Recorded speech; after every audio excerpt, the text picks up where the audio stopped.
Sí. Bueno, y pues honestamente hoy rompimos otra vez un poquito el formato de formalidad, pero No, estuvo pues chévere. creo que sí, a veces cuando uno se mueve así también es chévere, no digo, Sí, sí, sí. de todas maneras ha sido chévere, entonces pues, este, eh, está todo atento Alejo, chévere Alejo, ay se le fue la dormido. Yo no sé si darle permiso al Alejito de que duerma porque después despertarse pues, para la casa es más difícil. Sí, pero igual ahí está el sofacito, los sillitos, si alguna cosa. Bueno, no sé, si toca lo que diga la mamá, la última palabra, ¿no? ¿Quieres estar allá, Leo? ¿O no quieres estar allá? Mientras leas. Solo tienes dos opciones, así que ahorita decides. O estar aquí atento, o bueno, ahí miramos, o descansar. Yo sí creo en una cosa, y hay poder en la palabra de Dios, hay misión en la palabra de Dios. No solo en la oración, no solo en la alabanza, no solo en la adoración. Cuando se adora a Dios, que es una mezcla de todas las que acabo de mencionar, hay una unción también especial en eso, que causa liberación, que rompe cadenas. El Espíritu Santo había estado hablando hace unos días, me lamento que no hubiera venido Ponchito, pero quería que viniera Ponchito. Pero bueno, pues el Señor quiso que fuera de esta manera el día de hoy. Es que me ha pedido que colocara aquí como en esta pequeña, acércate un poquito más,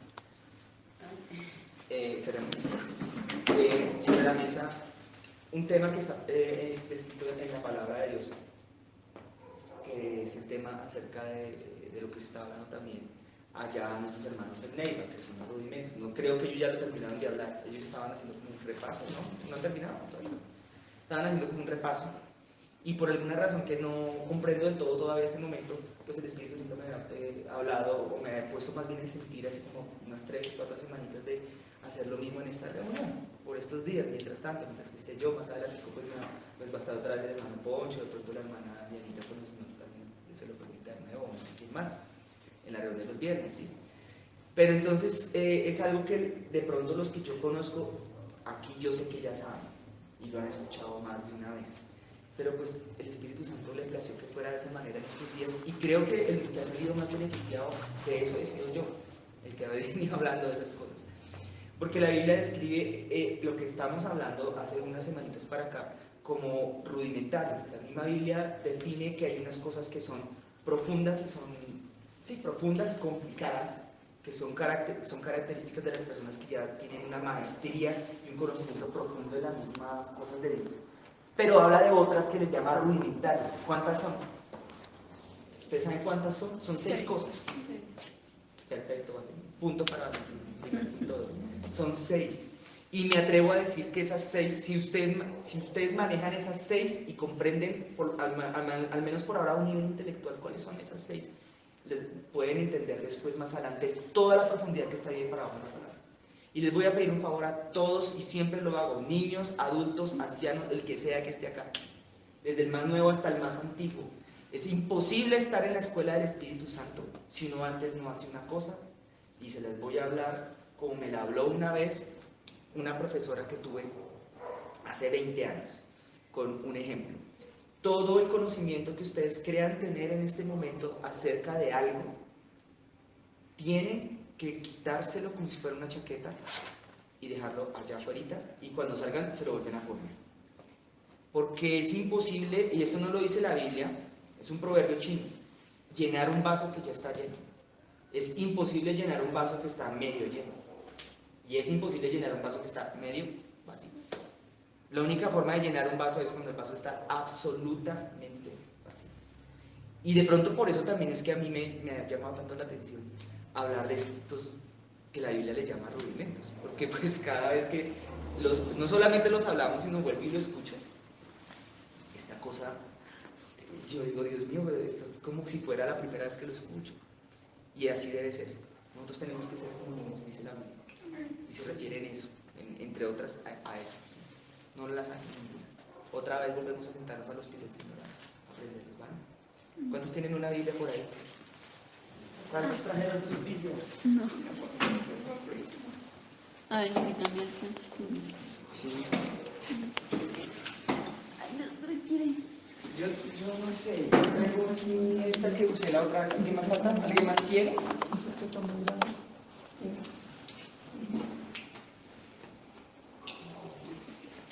Yo no sé, yo voy poniendo la mano. Esto debería ser como el pan. Más bien cada quien se arrima a la mesa y coge. Sí, ahora, si no, sí, yo, no se preocupe. Yo voy a leer, esta me gustaba mucho.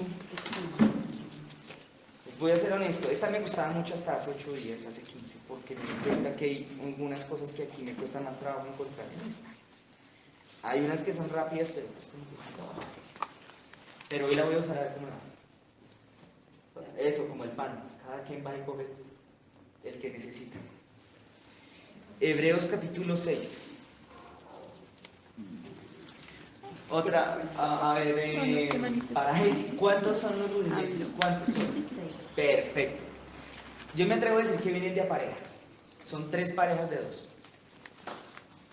Porque los 2 primeros están así. Los 2 que van de segunda están así. Y los 2 que van de tercera están así. A ver, bueno, es que esta pregunta es medio fácil. Vale. ¿Qué significa el número 6 en la Biblia? Número de hombre.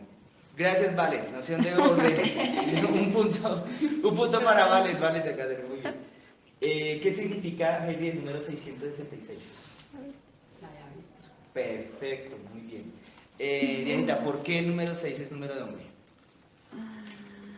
Pues es que yo también había escuchado otra pregunta, otra versión. Era como las 6 dispensaciones donde el hombre había estado, pero en la séptima dispensación ya es de solo Dios, su reino. Porque en el sexto día hizo al hombre Dios.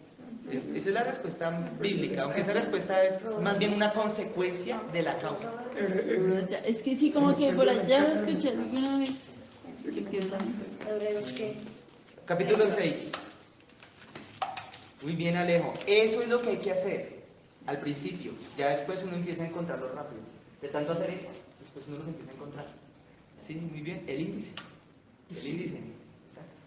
Y sí, bueno, no se preocupen. Yo voy a empezar aquí. Ustedes tómense su ratico para que vayan encontrando el libro de Hebreos. ¿Cuántos libros tiene la Biblia, por cierto? 66. Ah, eso es fácil también. Angelita, ¿cuántos libros tiene el Nuevo Testamento? Uy, no me conchaste. Vale, ¿cuántos libros tiene el Nuevo Testamento? Página 8. Bueno, No, tranquilo. no tengo ni idea. Entonces, de los que no les pregunté, ¿ya saben cuántos libros tiene el Nuevo Testamento? 23, no, 20 y algo. 20, 20, ¿En la nueva? 29. 29. Bien, pero vamos bien. Si no, cuéntenlos. Bueno, vámonos a Hebreos 6, ¿listos? Entonces, antes... Ay, esperen, voy a hacer una oración corta, pero súper corta. ¿Listo? Si quieren cierrar los ojos. Señor, ahora en el nombre de Jesús, ministra espíritu de dominio propio sobre nuestros cuerpos, Señor. Amén. Poder estar tranquilo, controlarnos a nosotros mismos, Señor. Nuestras emociones no solamente, sino también nuestros pensamientos, para estar atentos a lo tuyo. Ahora en el nombre de Jesús. Amén. Dice por versículo 1, por tanto, dejando ya los rudimentos de la doctrina de Cristo, vamos adelante a la perfección, no echando otra vez el fundamento de arrepentimiento de obras muertas. Ese sí ya se fue hace 15 días, ¿no? Ese fue el primero. Y el arrepentimiento de obras muertas va de la mano con el segundo, que es ¿cuál? La fe en Dios. La fe en Dios. Bien. Ahora, ¿cuál es el tercero? Doctrina de bautismo. Muy bien, vale. ¿Cuál es el tercero? Doctrina de bautismo. Bueno, de los que están acá, ¿cuántos son bautizados en agua? 1, 2, 3, 4, 5. Tú no has sido bautizado en agua. Listo, bien. ¿Cuántos han sido bautizados en Espíritu Santo? 1, 2, 3. Ah, yo nunca me conté. Bien. Bueno, chévere. Listo. Bien, vamos a seguir. Entonces, aquí dice la palabra, no dice bautismo, sino dice doctrina de bautismos. Si ven el rudimento número 3, dice doctrina. Porque una doctrina es un estilo de enseñanza que implica una posición y una postura al respecto también. Como una enseñanza y que implica necesariamente como una postura respecto a. Por ejemplo, se habla de doctrinas económicas, está la doctrina neoliberal y está la doctrina más clásicas. Está la doctrinas o creencias acerca de cómo funciona la economía, que dicen no, hay que abrir fronteras y no cobrar aranceles y venderle a todo el mundo.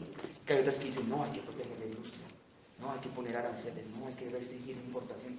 Una doctrina está basada en una creencia acerca de cómo funcionan las cosas.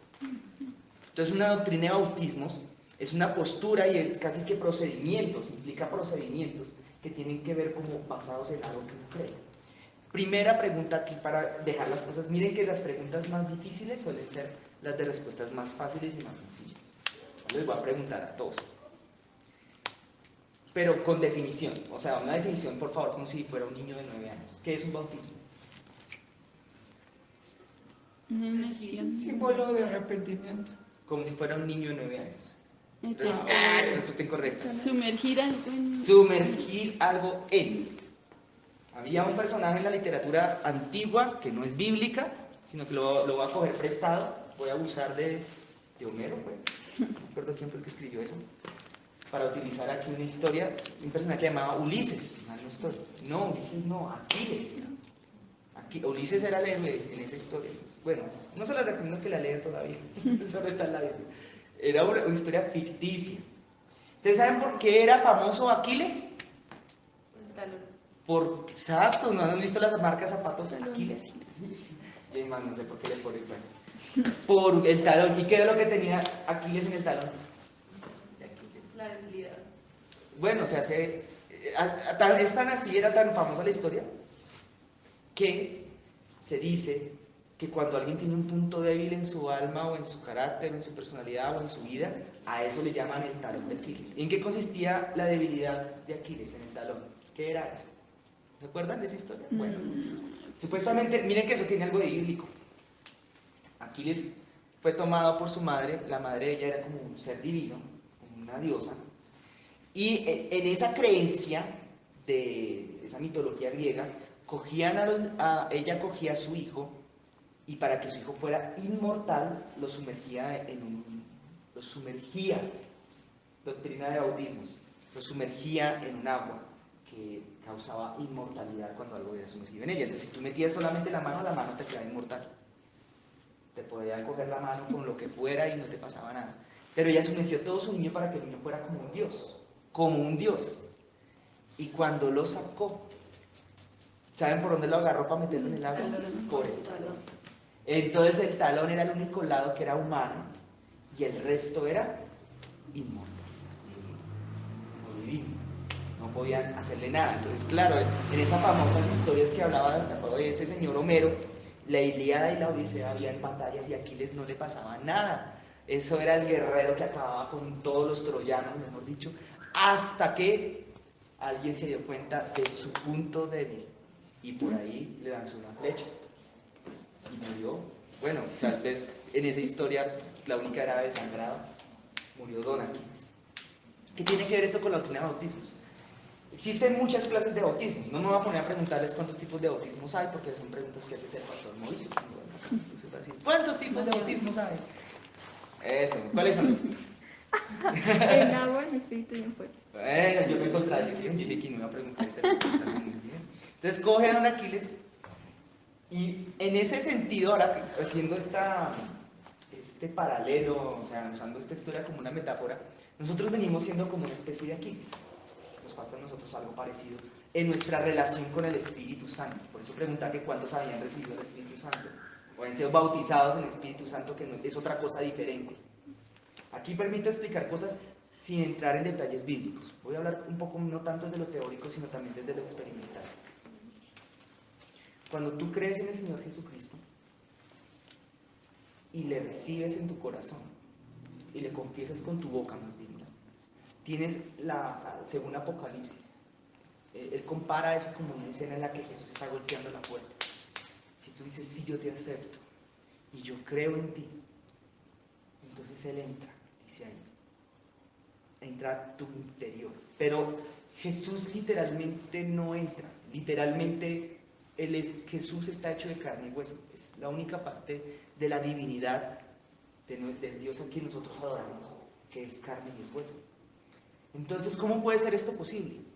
Porque Él cuando se fue, Él hablaba mucho en clave, Él hablaba misterios. Él dijo, yo me voy, pero viene alguien detrás de mí, o después de mí, que va a ser enviado en mi lugar. En mi lugar va a hablarles las cosas, les va a recordar lo que yo les dije, va a decirles lo que deben de decir, y va a venir a vivir adentro de ustedes. Cosa que él en ese momento, con su cuerpo físico, no podía hacer. ¿Quién es esa persona que vino? El Espíritu Santo. Sí, la respuesta es correcta, sino que Dios es Padre, Dios es Hijo y Dios es Espíritu Santo. Correcto. Entonces vino el Espíritu Santo desde el primer día y empezó, que fue ese día famosísimo que se llama el día de Pentecostés, en aquel famoso lugar que llamaban el aposento alto, que fue el primer lugar y el primer momento en donde ese fenómeno que hasta el día de hoy sigue durando y no va a durar por mucho tiempo más, se lleva a cabo. Y es que viene la presencia de Dios y ahora entra al interior de aquel que cree y que le confiesa con sus labios, que es el acto de creerle y de aceptarlo, hace como un pacto con Dios. El centro de todo este segundo y tercer rudimento es como un pacto. Un pacto es como un contrato en el que tú firmas unas cláusulas. Un pacto con Dios es eso exactamente, sino que no hay un papel físico necesariamente, el papel está en espiritual. Existe tal vez, porque la Biblia se habla de que hay libros, hay un papel allá, y con tus bocas, cuando tú dices, sí, Jesús, yo te confieso que tú eres mi Dios, eso se llama confesarlo, ¿sí me entiendes? Con la boca, eso lo dice, lo habla la palabra en Romanos también. En Juan lo habla. Dice que es como si estuvieras firmando un contrato, le estás entregando tu vida a Dios.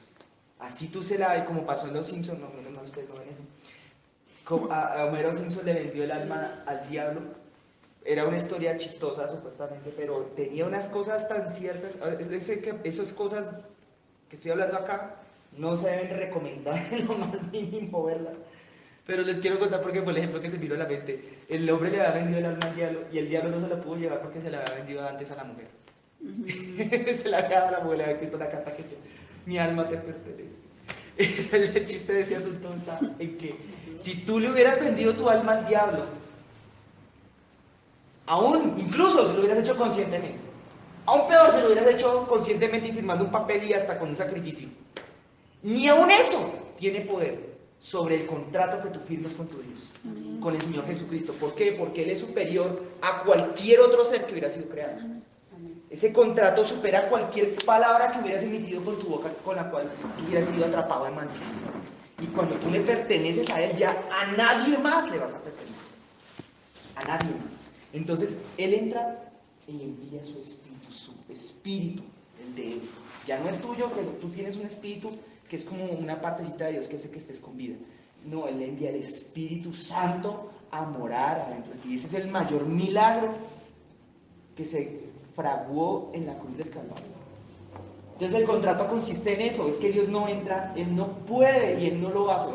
Él no puede, Dios tiene una característica, una forma de ser, es que la omnipotencia de Dios se manifiesta en que Él no hace nada que vaya en contra de su propia voluntad.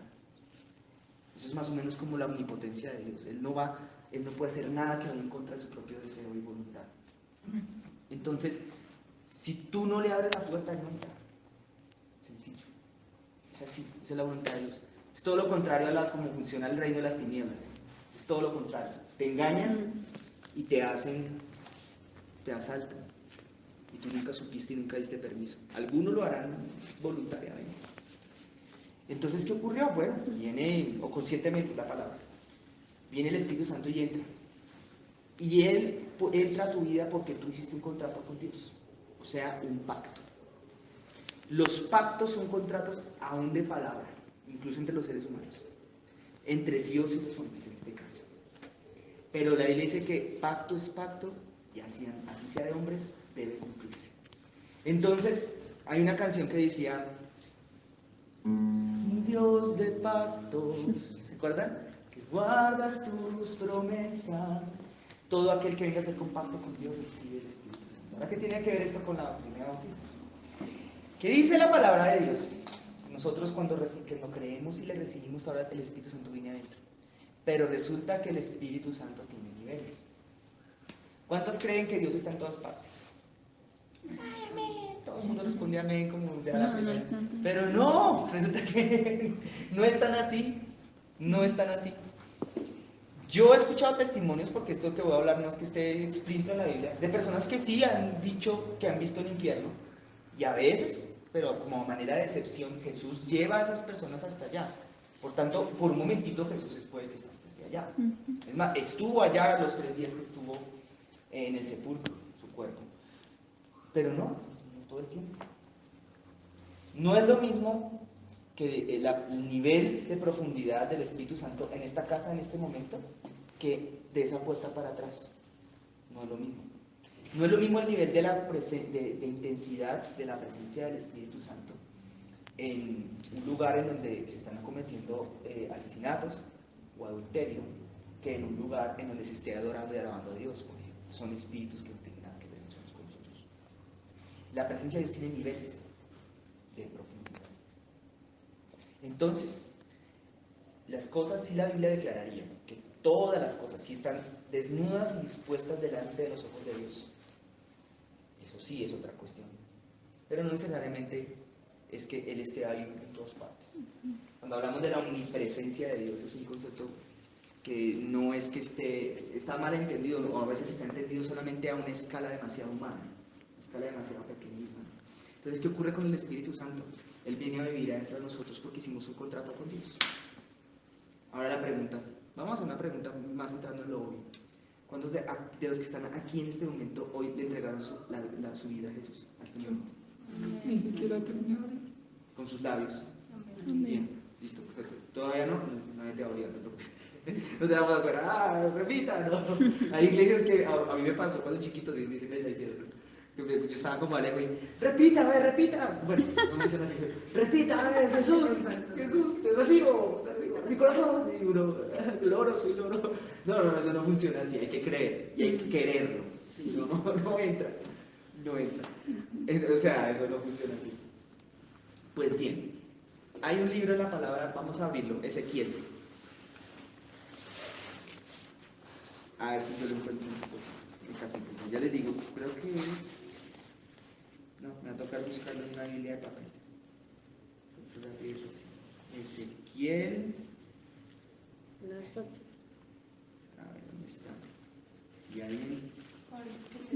Dice las aguas salutíferas. ¿Ustedes se acuerdan dónde está? En la Biblia de papel. 40 y algo. Yo lo encuentro rápido. Que no tiene títulos, así. Sí, yo lo encuentro rápido cuando estoy en una Biblia de papel, pero en esta sí me demoró un poquito más. 47. Uy, gracias. ¿Ezequiel 47? Sí. Ah, bueno. Listo. Toda la gran mayoría de las cosas que están escritas en el Antiguo Testamento, para los que no saben qué es Antiguo Testamento, es la primera subdivisión que se hace en los libros de la Biblia. Hay 2 grandes grupos. 47. Hay como 2 grandes grupos de libros en la Biblia. En esa primera subdivisión, que son los más antiguos, que fueron escritos hace un poco más, aún un poco más, las cosas que en ellos escritas están, sobre todo en este libro de Ezequiel, tienen un significado espiritual, un significado profético, como si estuvieran escritas en clave. Entonces no son solo literales, aunque en el cielo son literales de alguna manera, sino también tienen un significado como en clave, profético. Fíjate esto. El título dice las aguas salutíferas y dice así: me hizo volver luego a la entrada de la casa. ¿Ya lo encontraste? Ahí está. Me hizo volver luego a la entrada de la casa. Ezequiel estaba teniendo una visión en el cielo. Y dice aquí, y he aquí aguas que salían de debajo del umbral de la casa. Está viendo el cielo y está viendo que hay una casa. Y luego está viendo que salen aguas de debajo de la casa. ¿Sí lo ven? Hacia el oriente. Porque la fachada de la casa estaba al oriente. Y las aguas descendían de debajo. Hacia el otro lado, hacia el lado derecho de la casa, al sur del altar. Y me sacó por el camino de la puerta del norte. Y me hizo dar la vuelta por el camino exterior, fuera de la puerta, al camino de la que mira al oriente. Y vi que las aguas salían del lado derecho. Y salió el varón hacia el oriente. ¿Ezequiel qué? 47. 3. Gracias.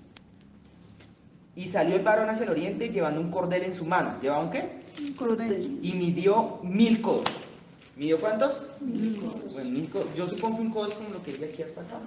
Aproximadamente. 45 centímetros. Gracias. Entonces, 45 centímetros. Voy a apuntar por ahí. Bien. Hasta ahí, un momento. Estamos hablando de bautizar, o sea, de sumergir en. Sumergir en. ¿Sí? La palabra declara, y eso también lo hace en otro libro del Antiguo Testamento, que es este, si no lo estoy en Joel, en donde Dios dice, en los posteros tiempos, yo derramaré de mi espíritu. En los posteros tiempos. Cuando decía posteros, estaba hablando de aquello que se empezó a cumplir en el libro de los Hechos, capítulo 2, hasta el día de hoy. Esos son los posteros tiempos que hablaba en contexto. En los posteros tiempos derramaré de mi espíritu sobre toda carne. No dice dejaré caer. No dice dejaré caer. Dice derramaré. Porque lo que se derrama no es sólido. ¿Es qué? Líquido. Exacto. ¿Me entiendes? Es líquido lo que se derrama. Eso tiene todo que ver con este tema que el Señor está hablando. O sea, el Espíritu Santo también es como un líquido. Entonces dice acá que lo hizo caminar, le mostró un río y decía que él sacó, que lo hizo salir, que lo hizo ver, que lo no sé qué. Y en el versículo 3 dice que el ángel, porque dice el varón, el ángel de Jehová o el Señor Jesús, llevaba un cordel en su mano para medir y midió 1000 codos, y aquí dice enseguida, y me hizo pasar por las aguas hasta los tobillos. O sea que este hombre, este profeta Ezequiel, estaba viviendo una misión similar a la que les conté al principio. Estaba sumergiéndose en la presencia de Dios. Había un río que era algo que Dios después dijo que iba a derramar sobre nosotros. Y entonces este hombre se empezó a sumergir, pero tuvo que caminar un recorrido equivalente a 1000 codos. Entonces, si un codo son 47 centímetros, 1000 codos, ¿cuánto viene enseñando? 470, otro 0, 4700, como, ¿cuánto será? A ver, medio metro más o menos, es un codo. Pues 1000 codos es medio kilómetro, más o menos. Le hizo caminar casi medio kilómetro. No sé, como... No, 470. 1000 codos. 1000. Entonces él caminó y andaba, y el agua empezó a negarlo y le llegó hasta acá. Su inmortalidad llegaba hasta acá. Y no es loco que estamos hablando de inmortalidad, porque es que una cosa es tener el Espíritu Santo adentro, y otra más poderosa es tenerlo a nuestro exterior, a nuestro alrededor. Porque cuando le recibimos, abrimos la puerta y adentro se siembra como una plantita. En otra palabra lo compara con una planta, dice que es como un árbol. Pero aquí en esta historia ahora lo que empezaba a suceder era como no un nivel de investimiento, sino un nivel de revestimiento. Un nuevo nivel de contacto con el Espíritu de Dios. Y es que ahora nos empieza a sumergir, a revestir. Estamos hablando en este caso específicamente de un tipo de bautismo que se llama el bautismo en el Espíritu Santo. Porque de este podemos pasar a hablar del bautismo en agua, es más fácil hacerlo en la historia. Y terminando de leer la historia, terminémosla de leer. Dice acá, las aguas, versículo 3 terminando, dice, me hizo pasar por las aguas hasta los tobillos. Miren el 4, dice, versículo 4, midió otros 1000 codos y me hizo pasar por las aguas hasta las rodillas. O sea, primero llegaba a los tobillos y ya al kilómetro le llegaba a las rodillas. Midió luego otros 1000, kilómetro y medio, y me hizo pasar por las aguas hasta los lomos, o sea, como hasta la cinturita. Finalmente otros 1000, y ya era un río que no podía pasar porque las aguas habían crecido de manera que el río no se podía pasar, sino únicamente a nado. Me dijo, ¿has visto esto, hijo de hombre? Después me llevó y me hizo volver por la ribera del río. Y volviendo yo vi que en la ribera del río había muchísimos árboles a uno y a otro lado. Y me dijo, estas aguas salen de la región del oriente y descenderán al Arabá y entrarán en el mar, y entradas en el mar recibirán sanidad las aguas. Y dice acá, párale bolas, toda alma viviente. Esa creo que es más antigua, no estoy seguro. No sé cuándo vivió Homero. Es que toda alma vivirá. En el lenguaje celestial, la vida, el concepto de la vida, no es como nosotros lo entendemos, de estar respirando acá, no. Es más, en el concepto espiritual la vida podría no ser lo que nosotros estamos viviendo acá. La vida no es solamente, digamos que hayan unas reacciones biológicas y esas cosas, o sea, que tengamos un corazón latiendo. No. La vida es tener el Espíritu Santo. Bíblicamente, todo lo que está vivo en el mundo espiritual es porque tiene el Espíritu Santo. Los animales, el perro que estaba ya ladrando, ¿saben? Está vivo desde una perspectiva espiritual. No voy a entrar en un tema de biología porque no es mi campo además. Un perro está ladrando porque desde el punto de vista espiritual el perro heredó de su mamá perrita y su papá perrito una cosa que llama espíritu. Un espíritu, como una especie de espíritu. La Biblia declara en Eclesiastés que los perros están vivos porque tienen un espíritu que lo heredó de sus papitos. Mamá perrita y papá perrito. Y ese espíritu que tenía mamá perrita y papá perrito venía así por generaciones y generaciones y generaciones hasta, no sé, hasta la primera criatura. Esa primera criatura recibió una cosa que la Biblia declara espíritu. Espíritu. Dios le sopló algo y eso pasó de ser un poco de moléculas y se ordenaron y a una ordenada no vivían. Pero cuando Dios sopló un espíritu, empezó a vivir eso. Ahora bien, el Biblia en Eclesiastés declara que esos perritos cuando mueren, ese espíritico que tienen, voy a usar un diminutivo para distinguirlo desde los seres humanos, vuelve a la tierra, porque la tierra tiene un espíritu. ¿En qué consiste eso? No lo sé, no lo entiendo muy bien, no lo voy a hablar hoy. Los seres humanos es distinto. Somos la única criatura que habita este planeta cuyo espíritu, o sea, ese aliento de vida que los mantiene vivos, no viene del espíritu de la tierra. La Biblia declara que viene del cielo. Es el único y por eso es la razón, digo yo ahora acá, concluyo, que somos la única criatura sobre la tierra que ha hecho lo que ninguna otra criatura sobre la tierra ha hecho. Es gobernar sobre el resto de la tierra. Literalmente. En un pestañeo cósmico. Entonces, el espíritu del ser humano proviene directamente de la boca de Dios. Y cuando un ser humano, sea el que sea, muere, ese pedacito de Dios vuelve a Dios. Eso lo dice la Biblia en Eclesiastés. ¿Y a qué venía todo este rollo de que la vida y la muerte? Solamente lo que está vivo en el mundo espiritual tiene el Espíritu Santo adentro. O sea, que una persona que está afuera, pasando por la calle, por poner un ejemplo, un taxista, no sé, un ladrón, o un presidente de la República, el que sea, si no ha recibido a Jesús en su corazón, aunque esté vivo, físicamente, está muerto en el mundo espiritual. Ese es el concepto de la vida y la muerte, realmente. Está muerto, aunque lo vemos vivo, ya está muerto, en la eternidad está muerto. Y la Biblia describe la muerte final, habla de una muerte primera, que es la del cuerpo, y habla de una muerte segunda en Apocalipsis, que es cuando las personas van literalmente al infierno. Es la muerte segunda, separación absoluta de Dios. No cesación de existencia en realidad. Entonces, ¿qué es la vida bíblicamente? Que tú tienes adentro, en tu interior, el Espíritu Santo. Y Jesús prometió justo lo contrario de lo que dije hace un ratito. Aunque esté muerto, vivirá. Si tienes el Espíritu Santo en tu interior, puede que te pase lo que te pase, mejor dicho, que te caigas de un avión y no te abra el paracaídas. Y así no sobrevivas a la caída porque caíste, mejor dicho, en un mar lleno de tiburones y no sobreviva ni una uña de ti. Jesús dice, vivirá. Vas a vivir. Porque lo que va a prevalecer después del cuerpo es el alma. Y si ella estaba con el Espíritu Santo, te salvaste. Entonces va a haber un día que vas a resucitar, que es el último rudimento, de los dos últimos.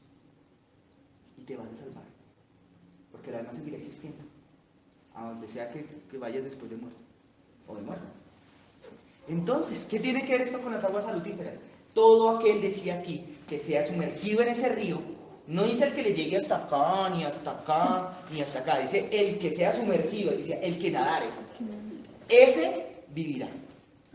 ¿Por qué? Porque si el agua te llega hasta acá, te va a pasar la de Ulises, pero al contrario, te puede caer una flecha en cualquier parte del cuerpo, te va a matar, solamente en los pies no te van a matar. Pero ¿qué tenía que ver? ¿Qué simbología tiene este tema del cordel que camina 100 metros y otros 100? 100 metros no, 1000 codos y luego 1000 codos. Porque hay que avanzar, existen niveles de profundidad en la presencia de Dios. Ustedes saben que a veces yo lo siento, no sé, no les había contado eso. De pronto ustedes también lo han sentido alguna vez en el espíritu, los que tienen despertados un poquito sus sentidos espirituales. Hay días que yo siento la presencia de Dios aquí como... Hay días que yo la siento como que nos llega hasta acá. un agua como calientita, como chévere, y como que se mueve, como cristalina, yo no sé cómo explicarlo. Hay días que yo siento que nos sumerge, pero no es a todo el mundo por igual. Es lo que cada uno haya avanzado en ese camino. Y avanzar en ese camino significa compenetración con el Espíritu Santo, o la oración. Orar, orar, orar, llorar. Y me acuerdo a tu caso lo que me comentabas, porque el pastor Antonio, cuando recibió al Señor Jesucristo, yo lo conocí unos meses después, y él sufrió una casi tragedia, porque él estuvo muriendo, literalmente, se estaba quedando muerto. Digamos, era por una causa interna. Él desarrolló un miedo, una fobia, que clínicamente está catalogada como una fobia a morirse, y es que en cualquier momento tú sientes que te vas a morir. Tú sientes que en cualquier momento ya tu corazón va a latir, porque él sintió el infarto y se estaba quedando muerto, y que se salvó. Y lo único que logró calmar su fobia fue después de ir al médico, contaba él. Me contó, después lo contaba predicando, me lo contó. Fue al médico, allá al servicio médico de la Universidad Nacional, creo, que fue que me contó. Y el médico le dijo, mira, tú para salir de esa fobia que tienes, porque no lo dejaba ni dormir, imagínese uno quedarse dormido y sentir que se va a morir en cualquier momento. Eso es un miedo horrible, no sé si ustedes han sentido miedo a la muerte, pero yo algunas veces es horrible. Él tenía ese rollo, fue ansiedad, una crisis de ansiedad. Entonces, pues, si Alejito no sabe de qué le estoy hablando, pero si se vio Iron Man 3, ahí pasa la crisis de ansiedad. Entonces, empiezo a sentir uno que, ¿qué pasa? Entonces, decía el médico, te tomas esta pasta, tú sales de eso. Y él le preguntó, me contaba, ¿qué probabilidad tengo de salir de esta enfermedad sin la pasta? Y él le dijo, tienes un 1% de salir. La probabilidad del 1% de que salgas de esa crisis sin la pasta. Y él me dijo al médico, me contó, me quedo con el 1%. En realidad, contaba que ahí fue donde conoció al Espíritu Santo, contaba él. Y contó este caso extremo porque yo nunca tuve esa enfermedad. En mi caso fue más sencillo y más fácil, fue bien complejo. Entonces la única forma en que no sentía crisis de ansiedad era orando. Y no orando, sino que a través de la oración sentía el Espíritu Santo. Lo podía sentir. Y eso jamás lo había vivido en sus largos años de cristianismo. Yo les pregunto a ustedes, ¿alguna vez ustedes han sentido? No digo visto, tocado, ¿lo han sentido? ¿No lo han sentido? Pero o sea, que hagas una pregunta como esta. Te digo porque, o sea, viene el caso. Sí. Tengo que decir, el Espíritu Santo es más que todo, la verdad es el Espíritu que lo cambia todo. O sea, tú le dedicas tiempo a Dios, es algo real. Comienzan a pasar cosas de amor a tu alrededor, santidad, perfección, que, o sea, es un espíritu de poder terrible, inmensísimo, que no tiene, la verdad, para mí, o sea, te digo que sería dedicarle tiempo a Dios que viene, o sea, es el espíritu de poder en sí, de amor y de verdad, de dominio propio. O sea, es algo real, tangible, aunque tú no lo puedas coger, como dices, coger, pero a mí en mi vida, o sea, salgo de aquí, si votaban al profesor, que si el profesor era un acosador, si el jefe era, o sea, es un espíritu, o sea, de poder, amor y... Tiempo. ¿Cuándo han sentido el Espíritu Santo? Amén. ¿Tú lo has sentido alguna vez, Angelito? Sí. Me encanta la sinceridad total. Sí. ¿Se dice alguna vez? No, pues a mí sí me cuesta. Sí. Angelita también me cuesta. Pues, siento, pues, creo que es de antes que yo. Antes que yo, No, Angelita yo ya... creo que después. ¿Y Valen? Sí, bueno, listo. Entonces ya tiene que estar respondido bien. Entonces sentir a la presencia de Dios era lo que causaba en este hombre ese efecto terapéutico, digamos, desde el punto de vista sí, de paz. Entonces la presencia de Dios, los niveles de profundidad de la presencia de Dios, es lo que traía, según este texto que acabamos de leer, era lo que traía vida, lo que trae vida. Todo aquel que nadar en ese río vivirá, como la historia de Ulises. Pero Ulises le faltaba agua en el talón. Curioso, en esta historia el agua empezaba por los talones, porque ibas caminando y te ibas metiendo más profundo, más profundo, más profundo, más profundo, hasta que ya no podías meterte más profundo porque estabas totalmente sumergido. Todo tu ser está rodeado y bañado en la gloria de Dios. Ese se llama bautismo en el Espíritu Santo. De ese, el primero que habló en la Biblia, de pronto el profeta cuando dijo, en los posteros tiempos derramaré mi espíritu sobre toda carne. Pero en el Nuevo Testamento, el primero que habló de tal bautismo, o sea, tal inmersión en esas aguas que iban a traer vida.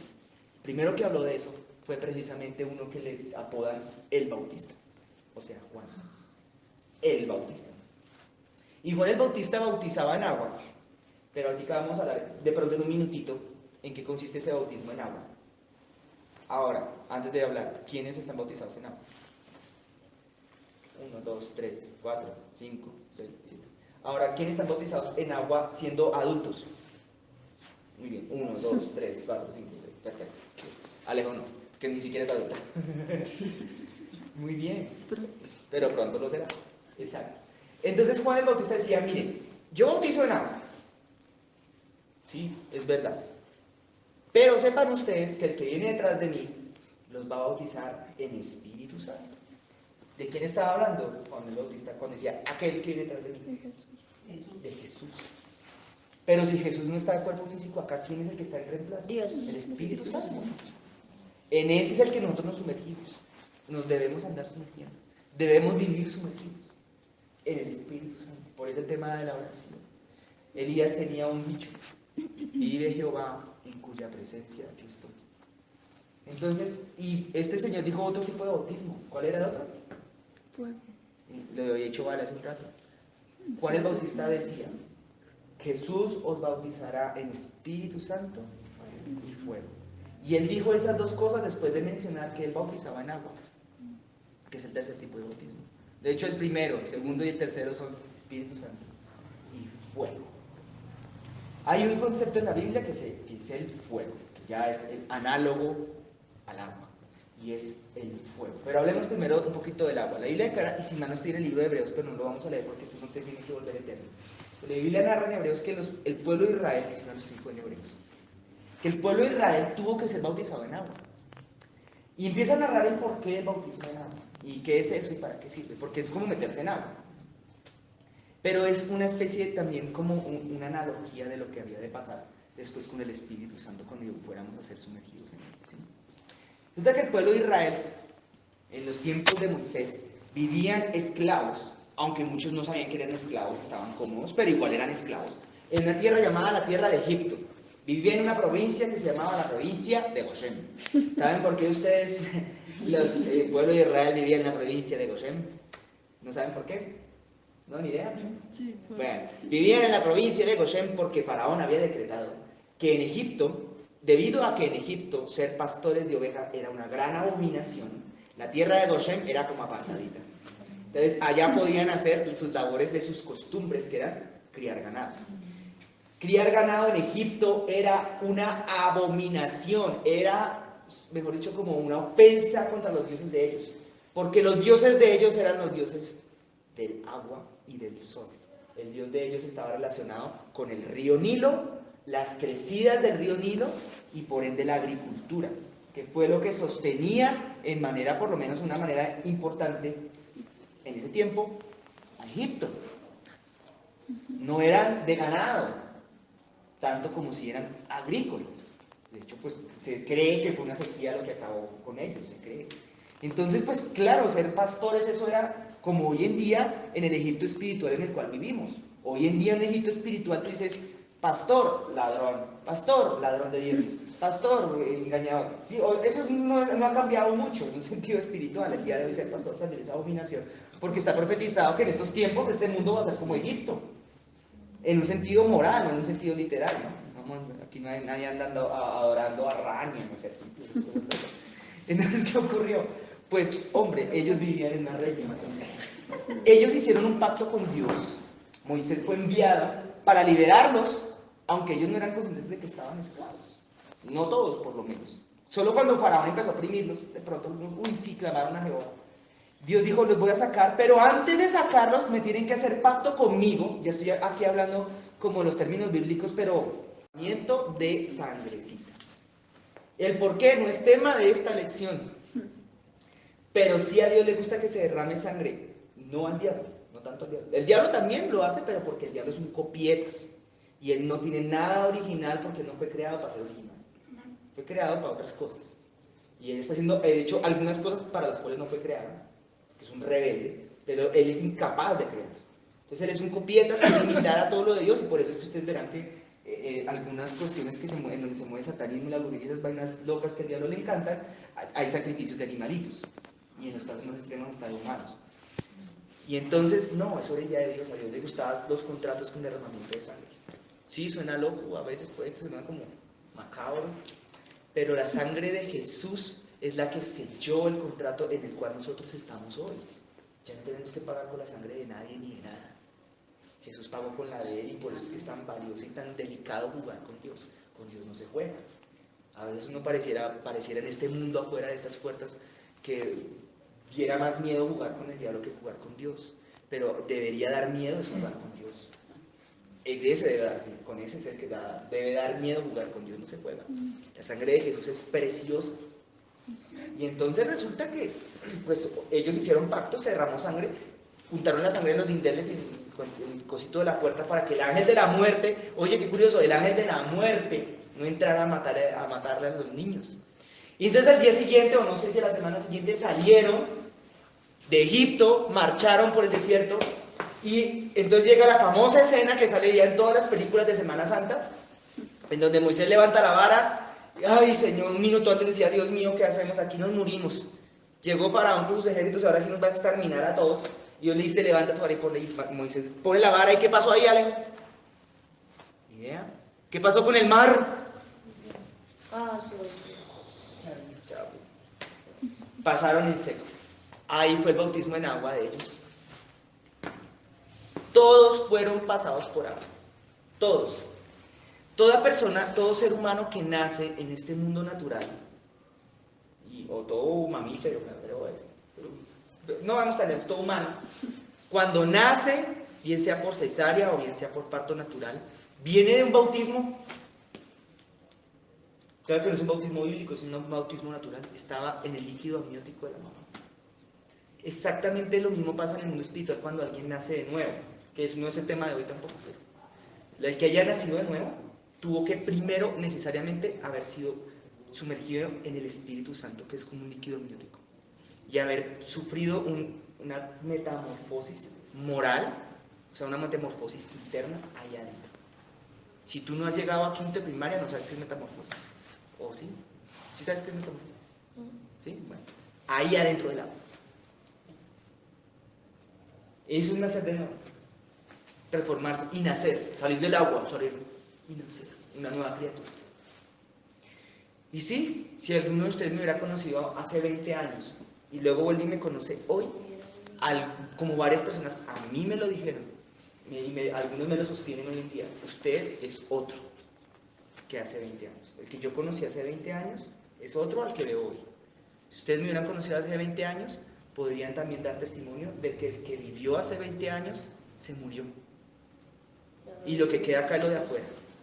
Me queda una cicatriz acá, una que otra en el alma, pero el que estaba, esa persona murió, no existe, murió. De eso se trata ahora el tema espiritual del bautismo.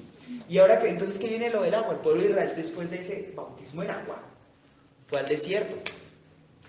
Hicieron un culto a Dios en el desierto, luego se rebelaron, fueron muriendo, exterminados o de viejitos, por una otra razón fueron muriendo, no entraron a la tierra prometida por rebeldes, pero su descendencia, los que habían nacido en el desierto, sí entraron a la tierra prometida, no sin antes haber sido bautizados, porque nuevamente pasaron por entre las aguas en el río Jordán, esta vez comandados por Moisés, Josué y sus sacerdotes.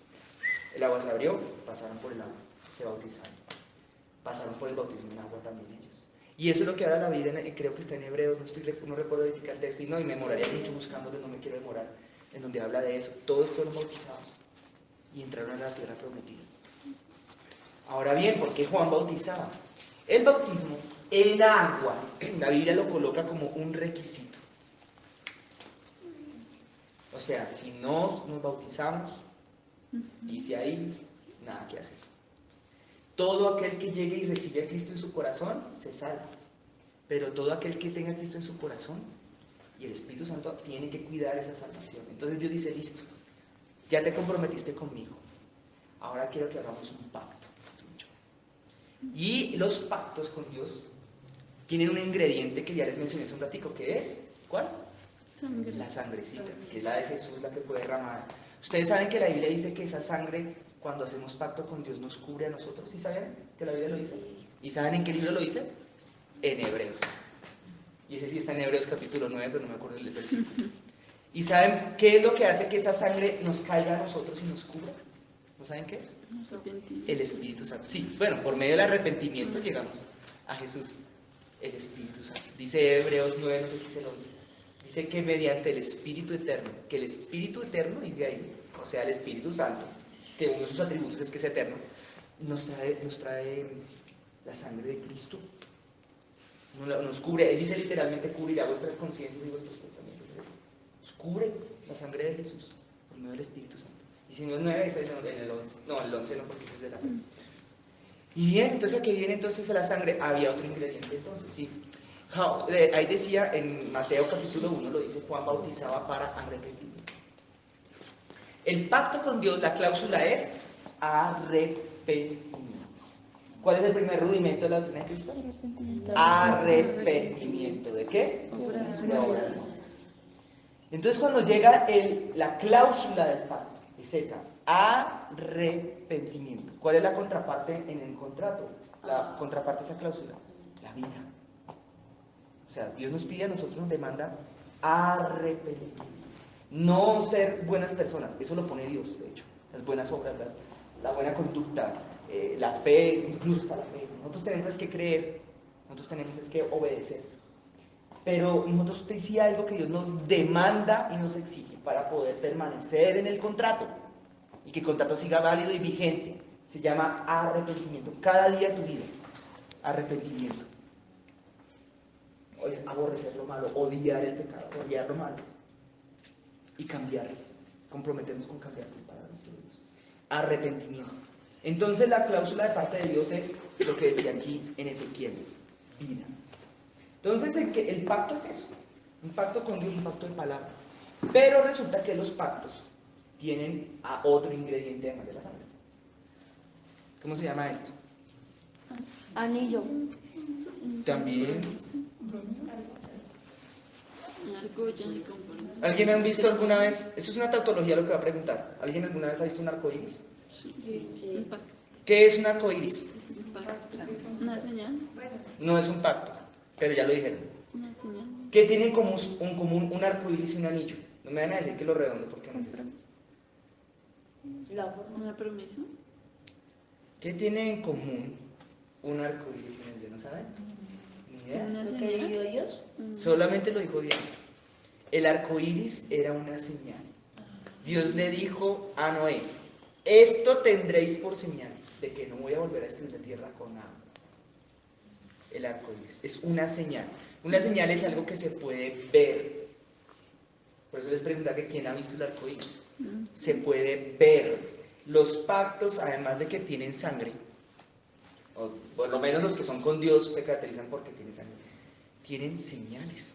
¿Saben ustedes cuál fue la señal que Jesús le dejó a los judíos del pacto que él hizo? Espíritu. Él le dejó una señal a los fariseos. A los fariseos les dejó una señal. ¿Saben cuál era? La de Jonás. La de Jonás. Les dijo: voy a estar 3 días debajo de la tierra, así como Jonás estuvo en el vientre. Y sí, para nosotros la señal es el Espíritu Santo.